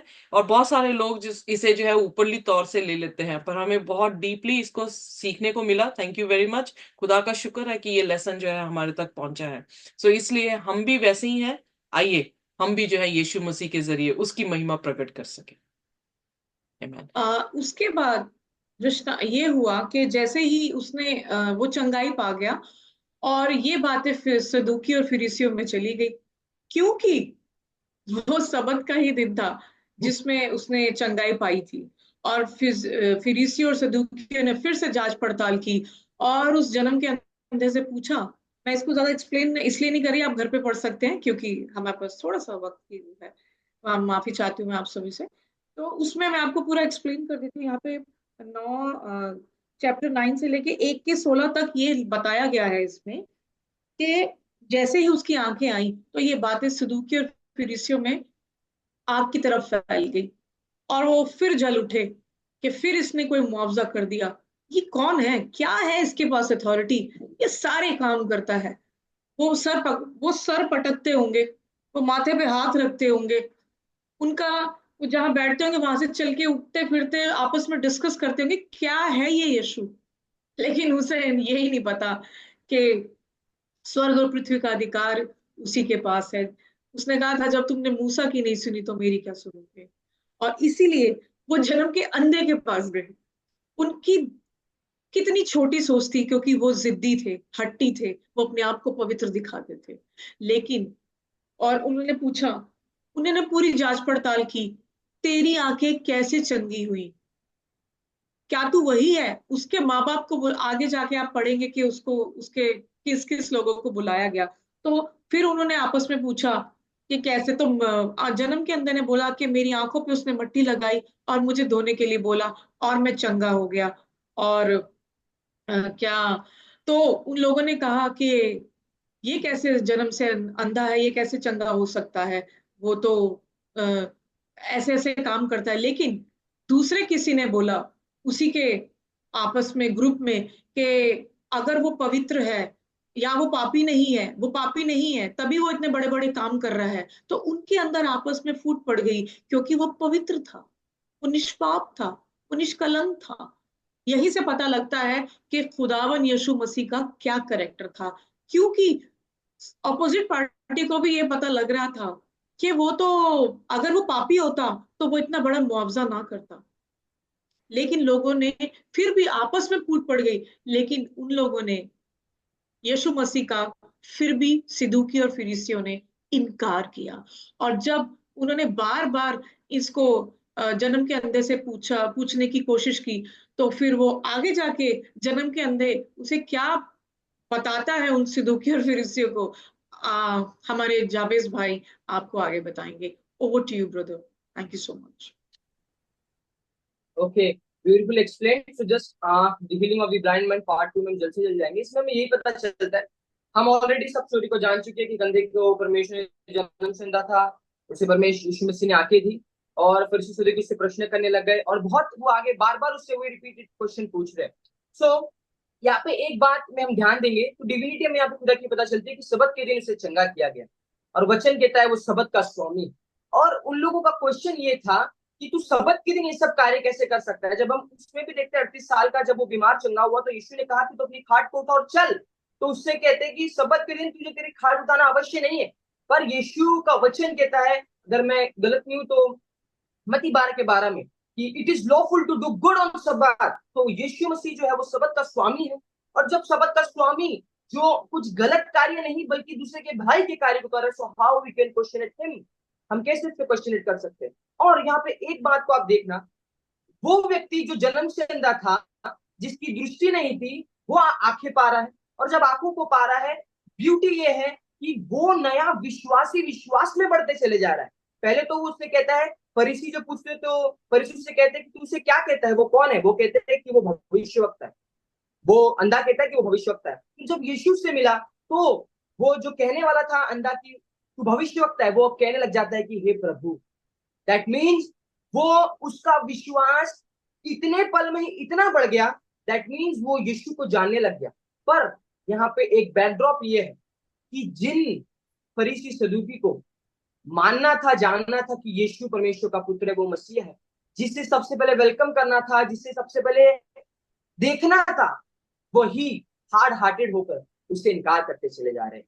वही है जो उसे अंत तक सच्चाई उसकी जानकर भी उस सच्चाई को ग्रहण नहीं करना चाहते। यहाँ पे पता चलता है कि जो हमारा हृदय है, अगर हमारा हृदय हार्ड हार्टेड हो जाए, हमारे हृदय पत्थर समान हो जाए, तो जिस तरह फरीसी और सदूकी के आगे सच्चाई भी थी, उनकी गवाही को भी सुनते थे कि यीशु ही है जो सब कुछ करता है, उसकी गवाही को सुनकर भी जब उन्हें अपने अंदर ठान लिया कि नहीं, हमें इसे अंगीकार करना है, नहीं तो नहीं, तो आखिर तक हम देखते हैं उनका स्वभाव वैसा ही पाया गया, उन्हें आखिर तक यीशु मसीह को अंगीकार नहीं किया। सो आज यदि हम भी वैसे ही है कि जब हम देखते हैं, हम अगर घमंड ये करते कि हम पहले से विश्वासी है और मसीह को बहुत जानते हैं, और हम देखते हैं कि हमसे अच्छा कैरेक्टर मसीह का कोई नए विश्वासी के अंदर है, तो आज हमें तौबा पश्चाताप करने की जरूरत रहती है।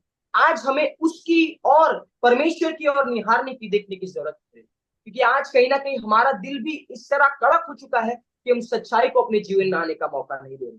हम जरूर कहते तो है कि हम बहुत विश्वास में बढ़ रहे हैं, बट नो, हम कहीं ना कहीं स्लाइड ड्रॉप होते चले जा रहे हैं। सो आज से हमें ये देखना जरूरी है, जिस तरह वो अंधे को दृष्टि मिली, वो बढ़ते चले गया विश्वास में, परंतु फरीसी और सदूकी अंत तक यीशु को मारने के फिराक में ही थे।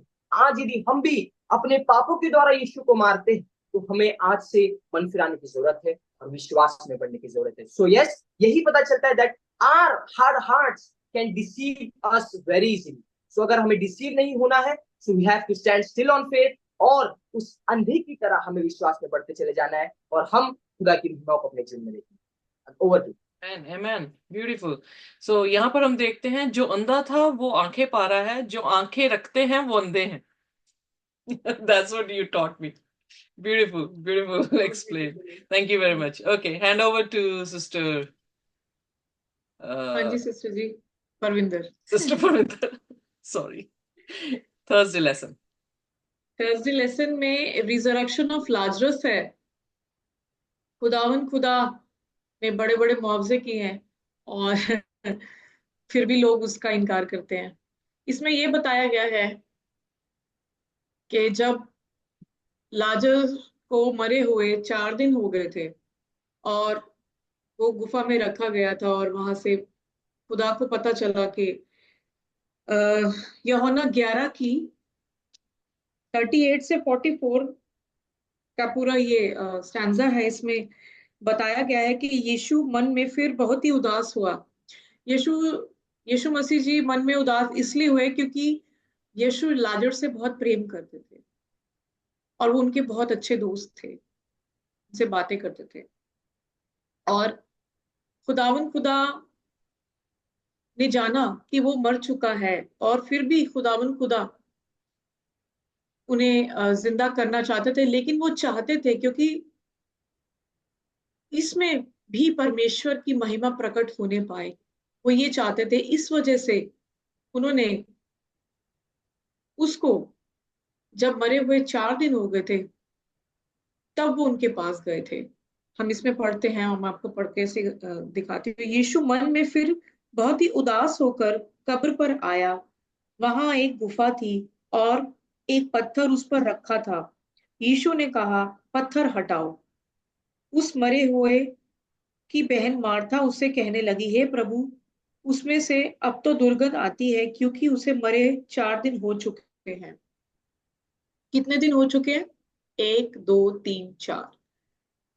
उसमें से कितनी बदबू आ रही होगी, कितनी तकलीफ हो रही होगी। जहाँ के आस मतलब वो किसी गुफा में थे, और एक वो भी एक जो उसके ऊपर मुझे नहीं पता कि उन्होंने क्या उसके ऊपर लगाया, कोई मसाले। उस टाइम पे एक ट्रेंड होता था वहां पे, उन्होंने वो भी की थी कि नहीं, शायद की होगी। जहां तक मुझे लगता है कि उनके ऊपर जो एक कुछ मसाले लगाते थे बॉडी के ऊपर, जब उनकी डेथ हो, जब पुराने टाइम में डेथ हो जाती थी, उसे गुफा में रखते थे। शायद वो रस्म भी हो चुकी होगी, क्योंकि 3 दिन के बीच में ही वो चीजें वो लोग करते थे। लेकिन परमेश्वर यीशु मसीह जानते थे कि इसमें भी परमेश्वर की इच्छा है कि उसे जिलाया जाए। और खुदावन यीशु मसीह इसलिए उदास थे, वो चाहते तो उसे पहले दिन जिंदा कर सकते थे, लेकिन नहीं, उन्होंने उसे 2 दिन बाद जिंदा किया। क्योंकि चार खुदावन दिन बाद 4 दिन बाद उन्हें जिंदा किया, क्योंकि खुदावन यीशु मसीह का ये वचन कहता है, जैसे कि सिस्टर जी ने पहले ही पढ़ा दिया था। यीशु ने उनसे कहा, पुनरुत्थान और जीवन मैं हूं।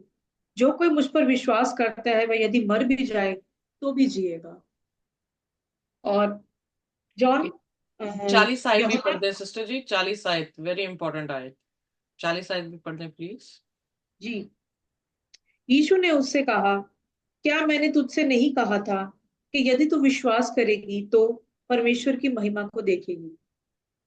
ये मैंने पढ़वानी थी, ओके, लेकिन चलिए। कोई तो बात। खुदावन यीशु मसीह ने जब उसके पास गए और देखा कि वहां पे बदबू आ रही है और परेशान है सभी, हालांकि यीशु मसीह के साथ साथ मार्था के दिल में भी बड़ी कंफ्यूजन आई होगी कि खुदा आप क्या करने जा रहे हैं।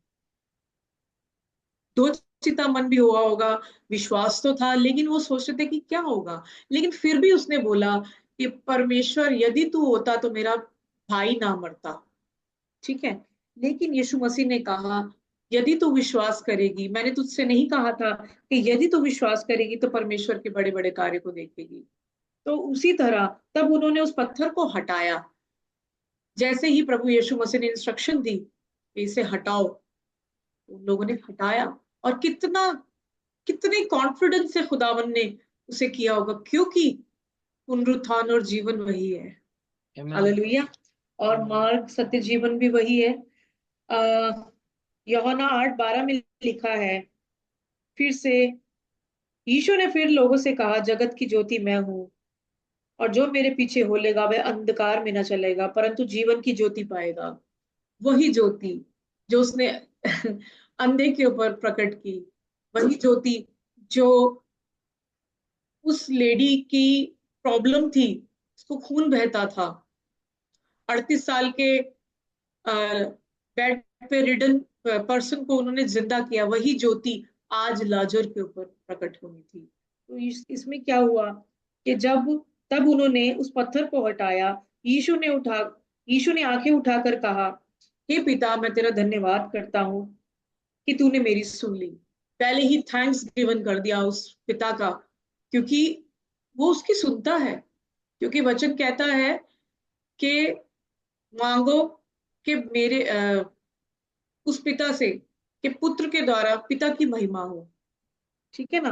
तो मैं जानता था कि तू सदा मेरी सुनता है। यीशु मसीह ने कहा अपने पिता से, पाक यहोवा से, यहोवा राफा से, जो चंगा करने वाला परमेश्वर है। और परंतु जो भीड़ आसपास खड़ी थी, उनके कारण मैंने ये कहा, जिसके जिस जिससे कि वे विश्वास करें कि तूने मुझे भेजा है। आसपास के कई लोग उनकी फेवर में थे, कुछ लोग नहीं भी थे, कुछ लोग नए होंगे, लेकिन खुदावन यीशु मसीह ने देखा कि वहां पे और भी तरह के लोग हैं, क्योंकि एक गुफा के अंदर एक मरी हुई लाश और आसपास के लोग, ये एक बहुत बड़ा टेस्ट होता है जब आप कोई अनजान लोग भी उन्हें देख रहे हो। तो खुदावन यीशु मसीह ने ये कहकर उसने बड़े शब्द से कहा, हे लाजर, निकल आ। जो मर गया था वह कफन से हाथ पांव बंधे हुए निकल आया।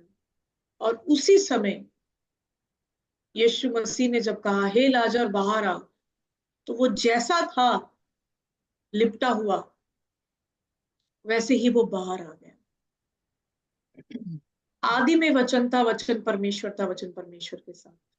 एक शब्द से उसने, जैसे ही आदम को फूका था और वो जिंदा खड़ा हो गया था, वही सामर्थ, वही महिमा उस परमेश्वर ने लाजर के ऊपर दिखाई, और वो जिंदा हो गया। और वो एक कैसा वो एटमॉस्फेयर होगा कि लोग एक दूसरे को देख रहे हैं, 4 दिन की सड़ी लाश, बदबू आ रही होगी वहां से, समझ नहीं आ रहा क्या करेगा। कुछ लोग तो बोले, अरे ये क्या कर सकता है, कुछ तो बोला होगा उन्होंने, कुछ फेवर में होंगे, कुछ अनफेवर में होंगे, लेकिन इससे क्या पता चलता है कि वो ही परमेश्वर है, आदि और अंत है, अल्फा और ओमेगा है। I am the way and the truth and the life, I am everlasting.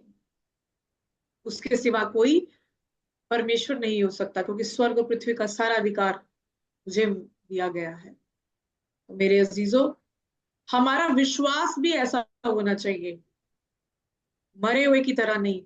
जिंदा परमेश्वर को अगर हम मानते हैं, तो हमारा भी विश्वास हर दिन जिंदा रहना चाहिए।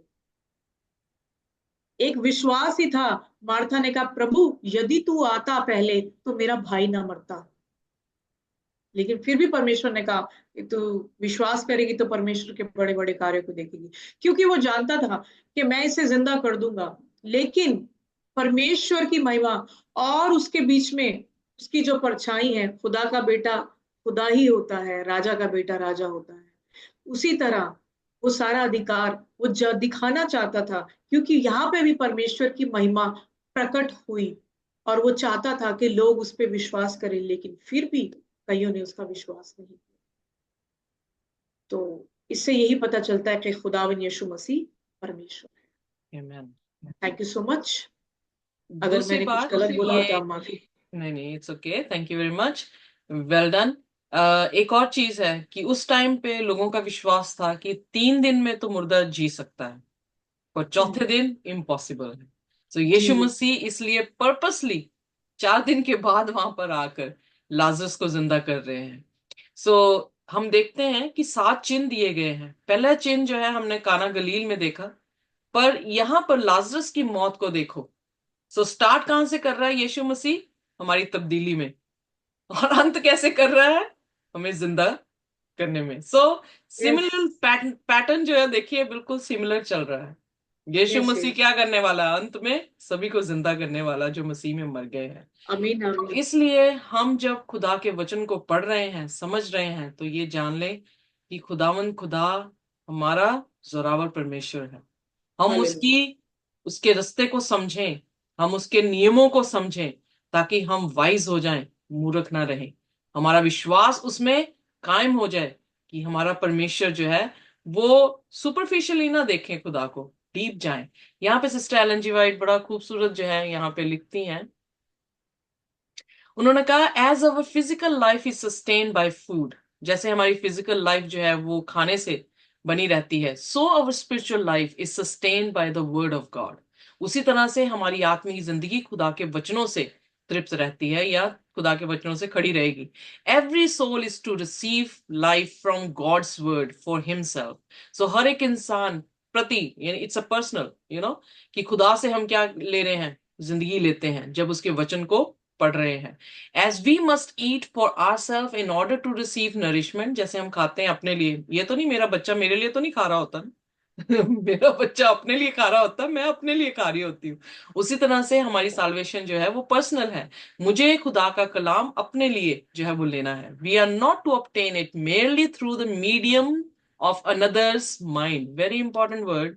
हमें किसी भी तरह से दूसरों की सोच से वो माध्यम नहीं बनाकर खुराक लेनी। जैसे बहुत सारे लोग जो हैं वो पास्टर्स को सुनते हैं, बहुत सारे लोग जो हैं वो प्रॉफिट्स की प्रोफेसीज को सुन रहे हैं, पर खुदा के कलाम की कोई अहमियत नहीं है। हमारी जिंदगी में उल्टा चल रहा है, हम किसी की नहीं सुन रहे हैं। खुदा का शुक्र है, हम सिर्फ खुदा के वचनों को जो है वो सुन रहे हैं। इसलिए यहाँ पे वो स्पेसिफाई कर रही हैं, जो कि खुदा की रूह से कलाम को, यहाँ पे नॉट कलाम यानी बात को जो है वो लिख रही हैं। तो वो ये कह रही हैं कि we are not to obtain it merely through the medium of another's mind. हमें किसके माइंड से लेना है? खुदा के माइंड से लेना है। खुदा क्या दिखाना चाह रहा है उसको देखना है। We should carefully study the Bible asking God for the aid of the Holy Spirit. हमें बड़े ध्यान से बाइबल को पढ़ना है, परमेश्वर की आत्मा से मदद मांगनी है, that we may understand his word, हम उसके शब्दों को जो है वो समझ सकें। सो this is a blessing to all of us when we study the word of God in the knowledge of the Lord with the understanding of his power। तो हमें समझ आती है कि यीशु मसीह जिसके हम सेवा कर रहे हैं वो ही सनातन परमेश्वर है, वो ही खुदावंद खुदा है जो जिस्म में आया है, वो ही आसमान से भेजा गया है। और अगर हमने उस पर विश्वास नहीं किया, उसके कलाम पर विश्वास नहीं किया, तो हम जो है साल्वेशन से अपने हाथ धो सकते हैं। तो इसलिए आइए हम परमेश्वर के बीच में और इसी तरह से मजबूत होते जाएं। जो भी लेसन हमें दिए गए हैं उनसे हमने बहुत आशीष पाई है। आप सभी ने जो बताया है उसमें बहुत सारी रोशनी, बहुत सारे एनलाइटमेंट जो है हमें हुआ है, हम देख पाए हैं। पर हम धन्यवाद करते हैं खुदा का जिसने हमें ये अक्ल दी, जिसने हमसे ये बुलवाया है, जिसने अपने कलाम से हमें समझाया है। सो आइए अपने सिरों को झुकाएंगे थोड़े क्षण के लिए। सब दुनिया से अलग होकर हमें खुदा के चरणों में आने की जरूरत है। हमें ये कहने की जरूरत है कि प्रभु मुझे अपने चरणों में जगह दे, मैं तेरे वचनों को समझ सकूं, मैं तुझे जान सकूं, तेरे रास्तों से मैं बिल्कुल भी अनअवेयर ना रहूं, बल्कि तेरे रास्ते मेरी आंखों के सामने हो। वो सकरा रास्ता जो तूने बनाया है, जो हमेशा की जिंदगी की तरफ लेकर जाएगा, हमें भी उसी रास्ते में चला। खुदावन, हम तेरी मन की बातों को समझे, तेरे कलाम को हम समझे जो कि तू खुद है। और तेरा कलाम प्रभु हमारे जीवनों को तरोताजा करे, हमारी रूह को मजबूत करे। हम पक्की फरीसियों की तरह ना हो जो तुझे समझ नहीं पाए। आज तेरा कलाम जो तेरी देह की मानिंद हमारे बीच में है, तेरी रूह के मानिंद हमारे बीच में है, हम उसको नकारे ना प्रभु। बहुत सारे नकार के वो भीड़ में से चले गए, पर हम खुदावन तेरे साथ खड़े रहे, अकेले भी हों तब भी खड़े रहे, क्योंकि हमारी ये पर्सनल साल्वेशन है। धन्यवाद करते हैं इस झुंड के लिए जो आपके कलाम में खड़ा है, जो आप पर विश्वास कर रहा है। धन्यवाद करते हैं कि हमारे पास अभी भी भाई बहन हैं जिनके साथ हम वर्शिप कर पा रहे हैं, पर हम जानते हैं एक दिन हम अकेले होंगे। और हमें अकेले डिसीजन, अकेले खुदा के कलाम से अपने आप को मोटिवेट करना होगा। प्रभु हमें अपना कलाम सिखाए, हमें अपने वचन दे, हम उन्हें अच्छी तरह से अपनी जिंदगियों में डाल लें, अच्छी तरह से अपने जहनों में डाल सकें। खुदा बाप हमारी मदद करें। हम आपको नमन करते हैं, हम आपको दंडवत करते हैं, जैसे मजूसियों ने आकर आपको दंडवत की, जैसे गडरियों ने आकर दंडवत की, पर फकी फरीसी नहीं आ पाए। पहली आमद में भी प्रभु जी आपके खुद के लोग चूक गए। आज हम भी आपके नाम से बुलाए जाते हैं, पर खुदावंद हम चुके ना जब आप दूसरी आमद में आते हैं। हम भी तैयार हों और बहुत सारे लोगों को तैयार कर सकें। हमारी जुबानों को खोलें, हमारे दिलों को खोल दे अपने लिए। आप हमारे दिल में आकर प्रभु जी वास करें, हमारे साथ भोजन करें, जो कि प्रकाशित वाक्य उसके 30 उसकी 20 में लिखा है। प्रभु हम आपके वचन को खाएं और तृप्त हो जाएं। हम सबको ब्लेस कर दें प्रभु। हम बहुत ही निर्बल हैं, हम बहुत ही कमजोर हैं, हमारी सोचों में मजबूती नहीं होती, बट हम सब कुछ जैसे हम हैं वैसे आपके चरणों में लेकर आते हैं। प्रभु हमें कबूल कर ले। हम आपको छोड़ के कहाँ जाए? आपके पास ही जीवन के शब्द हैं, आप ही पुरनथान है, आप ही जिंदगी है। प्रभु हमें ग्रहण करें, हमें अपने स्वरूप में बनाएं, हमें विश्वास में कामिलता दें, हमारे कर्म में खुदावन पवित्रताएं दें। जैसे आप पवित्र हैं हमें पवित्र करें, क्योंकि हम पवित्र परमेश्वर के द्वारा बुलाए गए हैं। हमारे पास कुव्वत नहीं खुदावन कि आपके कलाम को पकड़ सके। हम इस काबिल नहीं हैं, इलाकत ही नहीं है प्रभु कि आपके कलाम की खुदावन हम अपने कंधों पे उसे ढो सकें। उस क्रूस को उठाने की हमारे पास कुव्वत नहीं है, पर हम प्रार्थना करते हैं प्रभु ये क्रूस आपकी है, और वो क्रूस हमें भी उठानी है। हमें भी रोज आपके साथ मरना है और रोज आपके साथ जीना है। हमें सामर्थ दे, हमें हमें समझ दे प्रभु कि हमें कैसे जीना है। हमें समझ दे हमने आपके कार्य को कैसे करना है। हमें समझ दे हम अपने जीवनों को कैसे पवित्र करना है। खुदावन किसी भी तरह से मुखौटा हमारे चेहरों पे ना हो। हम आपके साथ 24 आवर्स एंड 7 डेज प्रभु जी जैसे हैं वैसे ही रहे।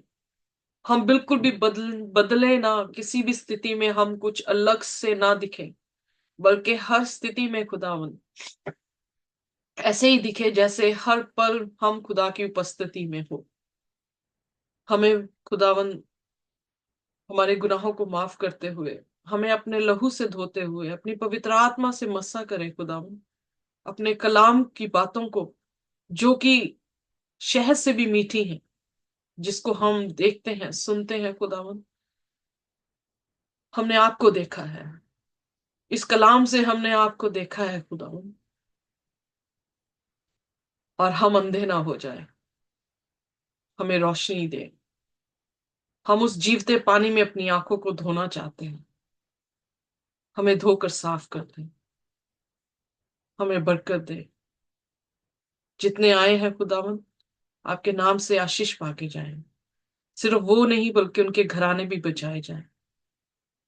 हमारे घराने खुदावन, हमारे बच्चे खुदावन आपके हाथों में देते हैं।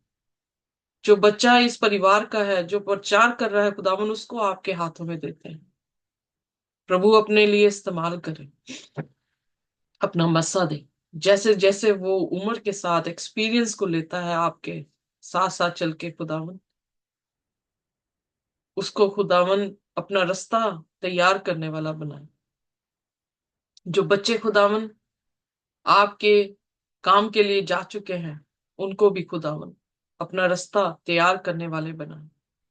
आसमानी बाप, जो हम बड़े हैं आपके वचन को सुन रहे हैं, हमें भी तैयार करें ताकि हम यूहन्ना बपतिस्मा देने वाले के समान आपके रास्ते को तैयार कर सके, ताकि आपका आना जल्द हो सके। सिस्टर परविंदर को आशीष दें, जो सूझबूझ, जो गहराई आप उन्हें दे रहे हैं, और उसमें उन्हें बढ़ाएं। प्रभु यीशु, हम सबको इनके जरिए से बहुत सारी आशीष मिले। जो ये बोल रहे हैं खुदावन, वो व्यर्थ ना जाए, वो हमारे जीवनों में 100 गुना, 60 गुना, 30 गुना फल लेकर आए। जो सुन रहे हैं वो कम नहीं है, क्योंकि उनमें भी खुदावन आपकी रूह कार्य करती है। वो कहाँ पर इस्तेमाल होंगे वो आप जानते हैं, पर खुदावन उनके कानों से गुजरी हुई हर एक बात उनके दिलों पर प्रभु जी नक्श हो जाए। हमारी प्रार्थना है, हमारे परिवार के बच्चों को आप आशीष दें, बुजुर्गों को बरकत दें, जो बीमार हैं, सिस्टर जैसी के ब्रदर, प्रभु जी जो बीमार है, सिस्टर तारंग के सिस्टर के mother in law, sister Parvinder, हमारी अपने खुदा के माँ, हमारे माँ बाप, और सिस्टर सुनीता के लिए धन्यवाद जिनकी गवाही आपने सुनी है। प्रभु जितने बीमार हैं, मैं सभी का नाम नहीं ले सकती, मैं भूल जाती हूँ, मुझे माफ करें, पर आप जानते हैं जिन जिन लोगों ने रिक्वेस्ट की है, खुदावन उन सभी पर आपकी नजर हो, उनके गुनाह गलती माफ करते हुए उन्हें शिफा दें, अपनी महिमा दिखाएं कि आप परमेश्वर हैं, और आप जानते हैं खुदावन आपने कैसे महिमा दिखानी है। हमारी मर्जी नहीं, बल्कि आपकी मर्जी पूरी हो। आप बड़े और हम घटते जाएं। इस प्रार्थना को यीशु के नाम से मांगते हैं, आमीन। आमीन। आमीन। आमीन। आमीन। Sister thank you Tina, so much. Tina sister के बेटे का बर्थडे आज, मुझे नाम तो याद नहीं है उनका, उनके लिए भी प्रार्थना करनी थी। और ऑलराइट, मैंने वैसे कर दी है सभी के लिए, बट लेट्स प्रे। हाँ जी, dear lord, we are so thankful. प्रभु हम आपके बहुत ही शुक्रगुजार हैं, धन्यवाद करते हैं कि आपने हमें बच्चे दिए हैं, बच्चों की मिरास दी है। और प्रभु ये मिरास हमारे लिए बहुत ही खूबसूरत है, क्योंकि ये हमारी मुक्ति का एक पात्र है। हम अपने बच्चों को मसीह तालीम में आगे बढ़ा रहे हैं, ताकि उनसे आगे फिर प्रभु आपकी पीढ़ी इसी तरह से बढ़ती रहे और इस धरती पर प्रिजर्व होती रहे जब तक कि आप आ नहीं जाते। प्रभु हम माओ को खुदावन खास करके आपके हाथों में देते हैं, जो कि अपने बच्चों की खुदावन पैरवी करते हैं, जो अपने बच्चों को पाल रही हैं, जो अपने बच्चों को तालीम दे रही हैं। खुदावन माओ को मखसूस करें, माओ के विश्वास को बढ़ाएं, माओ को अपने कलाम में बढ़ाएं खुदावन, ताकि इनके जरिए से इनके बच्चों तक आशीष पहुंचे। और जितने भी बच्चे हैं खुदावन, उनको आपके पास लेकर आते हैं जैसे वो औरतें लेकर आई हैं, और आपने उनको आशीष दी थी। खुदावन हमारे बच्चों को भी आशीष दें। टीना के बच्चे को भी खुदावन आपके हाथों में देते हैं, जैसे सभी के बच्चों को हम दे रहे हैं। आज खासकर क्योंकि जन्मदिन है, हम धन्यवाद करते हैं कि आपने आज तक उन्हें जिंदों की जमीन पर रखा और अगला साल दिया है। विश्वास करते हैं खुदावन कि जो आपके कलाम पर विश्वास करेंगे वो जिंदगी को पाएंगे। ऐसा खुदावन मौजा करें हमारे बच्चों में, और खास करके टीना के भी उस बच्चे पे जिसका जन्मदिन है, ताकि आपके कलाम को खुदावन अपनी जिंदगी में लेकर हमेशा का जीवन पा सकें। हम टेम्पररी चीजों के लिए नहीं प्रार्थना कर रहे, हमारा विशेष प्रार्थना यह है खुदावन कि हम परमानेंट आशीषों को मांगते हैं, अपने लिए भी, अपने बच्चों के लिए भी, और जो इस कलाम को सुनेंगे उनके और उनके खानदान के लिए भी। प्रभु हम सबको ब्लेस करें, आशीष दें, आज के दिन को मुबारक ठहराएं, जब आपके दिन में हम आपकी ही बातें करें, आप ही के बारे में सोचें, आपसे बातचीत करें खुदावन। कोई और एक्स्ट्रा वर्क हम ना कर सके जो हम 6 दिन में करते हैं। Give us rest in our soul. अपनी पाक रूह से प्रभु जी हमें तृप्त करें, आशीष दे। यीशु के नाम से मांगते हैं, आमीन। आमीन। आमीन। थैंक यू सो मच सभी का। Thank you very much.